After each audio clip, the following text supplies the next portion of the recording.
Hello my dear students, welcome to Pharmtech. আমরা B.Pharm second year third সেমের মাইক্রোবায়োলজির unit 1 শুরু করেছিলাম।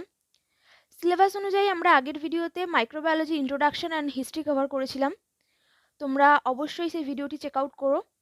আজ আমরা ব্রাঞ্চেস অফ মাইক্রোবায়োলজি শুরু করব। তাহলে শুরু করা যাক। Branches of microbiology. The branches of microbiology can be classified into two types: pure science or pure microbiology branch, or applied science or applied microbiology branch. So now we have to know what is the difference between pure and applied microbiology. The pure microbiology is the most fundamental branch in which organisms themselves are examined in depth. যেখানে অর্গানিজমরা examine করা হয় in ডেপথে। And in applied microbiology, the organisms themselves are not studied but applied to a certain process. মানে এখানে micro organism সম্পর্কে পড়া হয় না, but তাদের অ্যাপ্লিকেশন সম্পর্কে পড়া হয়। মানে তোমাদের আমি আরো ভালো করে বুঝিয়ে বলি, পিওর মাইক্রোবায়োলজিতে আমরা মাইক্রো অর্গানিজমের ডিরেক্ট ভূমিকা সম্পর্কে ফোকাস করে ডিটেল স্টাডি করি, বাট অ্যাপ্লাইড মাইক্রোবায়োলজিতে আমরা অন্য ফিল্ডের সাথে কোলাবোরেট করে স্টাডি করি মাইক্রো অর্গানিজমকে কিভাবে একটা ইম্পর্টেন্ট পার্ট হিসাবে ইউজ করা যায়। সেই ফিল্ডের নলেজের সাথে মাইক্রোবায়োলজির নলেজের কোলাবরেট করে অ্যাপ্লাই করা হয় যাতে সেটা আরও ভালো রেজাল্ট পাওয়া যায়। এবার আমরা পিওর মাইক্রোবায়োলজি ব্রাঞ্চ সম্পর্কে জানব। পিওর মাইক্রোবায়োলজির ব্রাঞ্চ ট্যাক্সোনমির ওপর বেসড করে করা হয়। এর মধ্যে প্রথমে আছে virology. Virology means study about virus, যেখানে ভাইরাস সম্পর্কে স্টাডি করা হয়। Next bacteriology, study of bacteria as well as many other aspects related to them. অর্থাৎ এখানে ব্যাকটেরিয়া অথবা ব্যাকটেরিয়া লাইক কোনো জিনিসকে নিয়ে স্টাডি করা হয়। Next mycology.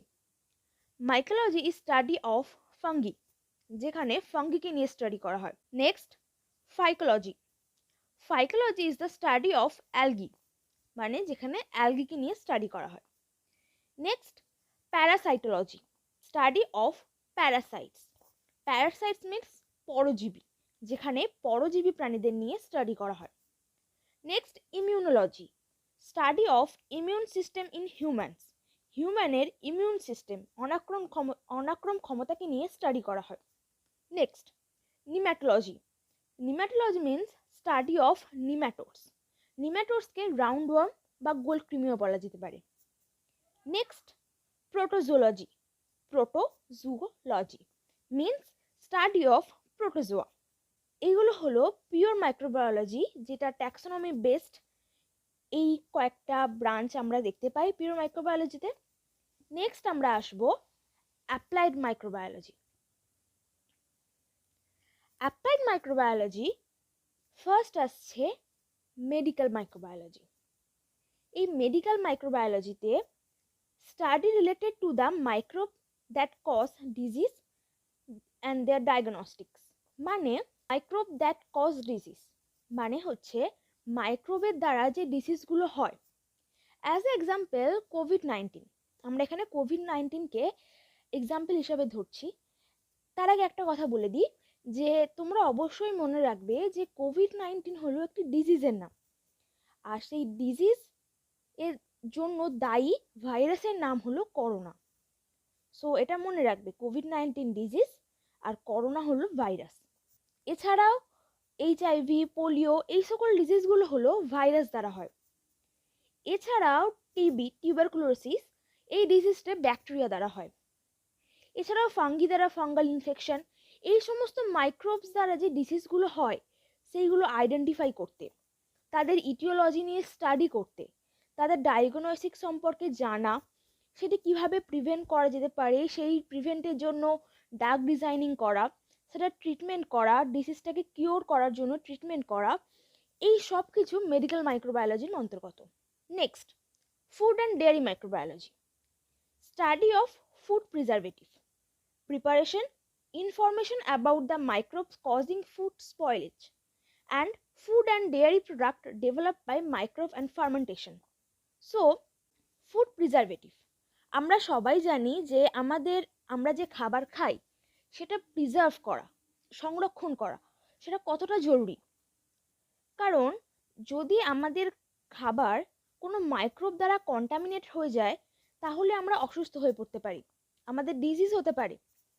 So food preservative is important.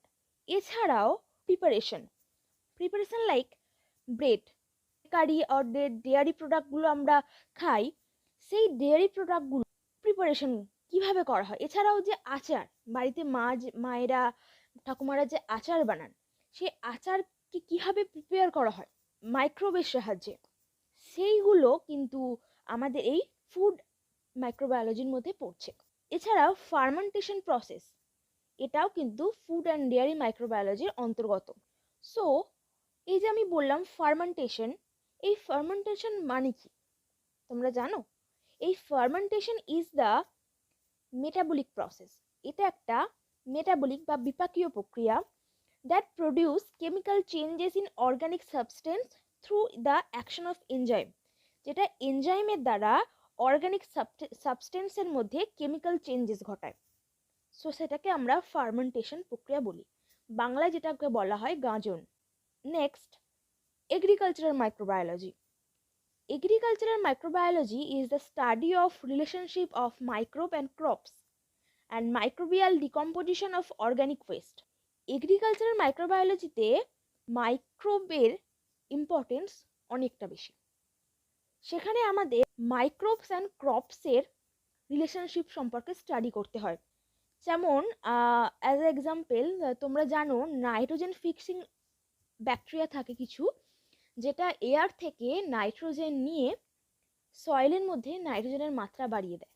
So এছাড়াও কিছু অর্গানিক ওয়েস্ট ডিকম্পোজিশন করার মাধ্যমে মাইক্রো অর্গানিজম অর্গানিক ওয়েস্টের মধ্যে ডিকম্পোজিশন করায়, সেই ডিকম্পোজিশন করার মাধ্যমে ওর মধ্যে থাকা যে এলিমেন্টস, মেটাল, নিউট্রিয়েন্ট থাকে সেটা আবার সয়েলের সাথে মিশে যায়। সো এক্ষেত্রে তো এই সকল জিনিস নিয়ে স্টাডি করা হয় এগ্রিকালচারাল মাইক্রোবায়োলজিতে। নেক্সট আসছি industrial মাইক্রোবায়োলজিতে। Industrial microbiology is the study of industrial useful microbes in production of alcoholic beverage, vitamin, chemicals, protein, hormone and antibiotic. মানে কিছু ইউজফুল মাইক্রোবস নিয়ে ইন্ডাস্ট্রিয়াল মাইক্রোবায়োলজিতে কি কি প্রোডাকশন করা যায়? Alcoholic beverage. So what is the meaning of alcoholic beverage? Alcoholic beverage মানে হলো অ্যালকোহলযুক্ত পানীয় which contain ethanol produced by the fermentation of grains, fruits or other source of sugar. এছাড়াও vitamin, chemical, protein, hormone, antibiotic এই সব industrial প্রিপারেশনে micro organism খুব গুরুত্বপূর্ণ ভূমিকা পালন করে। এরপর আসছে pharmaceutical microbiology. Pharmaceutical microbiology is the study of microorganisms responsible for the production of pharmaceutical products and their preservation and sterilisation. Pharmaceutical মাইক্রোবায়োলজিতে এমন কিছু মাইক্রো অর্গানিজমকে নিয়ে স্টাডি করা হয় যেগুলি ফার্মাসিউটিক্যাল প্রোডাক্টস প্রিপারেশনে বা প্রোডাকশনে হেল্পফুল। এছাড়াও vaccine, vitamin, antibiotic, different types of drug, antifungal and antibacterial agent বানানোর জন্য আমাদের কিছু মাইক্রোবসের দরকার হয়। এছাড়াও medicine preservation, drug preservation and স্টেরিলাইজেশনের জন্য ফার্মাসিউটিক্যাল মাইক্রোবায়োলজি স্টাডি করার দরকার হয়। এছাড়াও আছে aquatic microbiology. Aquatic microbiology is the study of water purification, microbial examination, ecology, degradation of waste. মানে হচ্ছে অ্যাকোয়াটিক মাইক্রোবায়োলজিতে ওয়াটার পিউরিফিকেশন, আমরা যে জল পান করি সেই জল যদি মাইক্রো অর্গানিজম দ্বারা কন্টামিনেট থাকে তাহলে আমাদের ডিজিজ হবে, আমরা আক্রান্ত হয়ে পড়বো, অসুস্থ হয়ে পড়বো। সো সেই ওয়াটারের মধ্যে মাইক্রো অর্গানিজমগুলোকে এক্সামিন করা, সেগুলোকে আইডেন্টিফাই করা এবং সেগুলোকে পিউরিফিকেশন মানে পিউরিফাই করে সেই জলটাকে ব্যবহার করা, এই সব কিছুই কিন্তু অ্যাকোয়াটিক মাইক্রোবায়োলজির অন্তর্গত। এছাড়াও সেই মাইক্রো অর্গানিজমটার ইকোলজি সম্পর্কে জানা এবং ডিগ্রেডেশন অফ ওয়েস্ট সম্পর্কে জানা, এগুলো অ্যাকোয়াটিক মাইক্রোবায়োলজিতে স্টাডি করা হয়। এরপর আসছে exomicrology, exomicrobiology. Exomicrobiology is the exploration of the life in our outer space. মানে আমাদের আউটার স্পেসে যে লাইফ থাকে সেগুলোর এক্সপ্লোরেশন করা হয়, তাকে নিয়ে স্টাডি করা হয় ইন এক্সোমাইক্রোবায়োলজিতে। Next, environmental microbiology. Environmental microbiology is the study of relationship of microbe and our environment. মানে মাইক্রোবের সাথে আমাদের এনভায়রনমেন্টের রিলেশনশিপ নিয়ে স্টাডি করা হয় এখানে। যেমন এখানে মাইক্রোবিয়াল ইকোলজি সম্পর্কে স্টাডি করা হয়। জিওকেমিক্যাল মাইক্রোবায়োলজি। জিওকেমিক্যাল মাইক্রোবায়োলজি মানে হচ্ছে introduction of microbes with earth material. এছাড়া আছে বায়োরেমিডিয়েশন। Bioremediation is the degradation of environmental pollutants. So students, আজকের ভিডিও এখান পর্যন্তই। যদি তোমাদের কোথাও বুঝতে কোনো অসুবিধা হয় তোমরা প্লিজ আমাকে কমেন্টে জানাবে, আমি সেই জায়গাটি আবার বুঝিয়ে দেওয়ার চেষ্টা করব। Thank you.